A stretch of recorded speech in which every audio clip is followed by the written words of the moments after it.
தமிழகத்தில் நடைபெற்று வரும் SIR பணிகளில் ஸ்டாலின் அரசு தனது அதிகாரத்தை பயன்படுத்தி குளறுபடிகளை செய்து வருவதாக குற்றச்சாட்டு எழுந்துள்ளது. உள்ளூரில் இருக்கும் உடன்பிறப்புகளை வைத்து திமுகவிற்கு யாரெல்லாம் வாக்களிக்க மாட்டார்களோ அவர்களை கண்டறிந்து நீக்கும் பணியை செய்து வருவதாக புகார் எழுந்துள்ளது.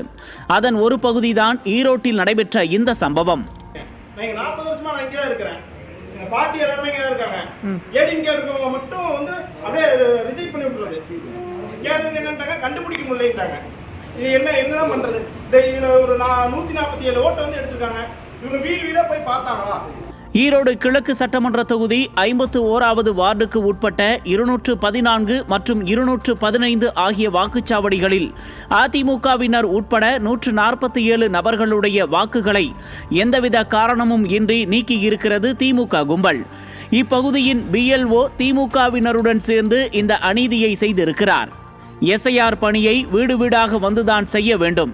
ஆனால் திமுகவினர் BLOவை தங்களது கட்டுப்பாட்டில் வைத்துக்கொண்டு ஓரிடத்தில் முகாம் நடப்பது போல டேபிள் சேர்களை போட்டு பணிகளை செய்துள்ளனர். மேலும் அந்த பகுதியை விட்டு கோவைக்கு குடியேறிய 4 பேரின் விண்ணப்பத்தை அவர்களுக்கு அனுப்பியும் வைத்துள்ளனர். குடிபெயர்ந்தவர்கள் இறந்தவர்களின் பெயர்களை எல்லாம் நீக்கத்தான் இந்த பணியே நடக்கிறது. அதையே சீர்குலைத்திருக்கிறார்கள்.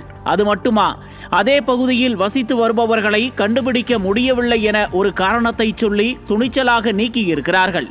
இதனால் 147 வாக்குகள் நீக்கப்பட்டதாக கண்டறியப்பட்டுள்ளது.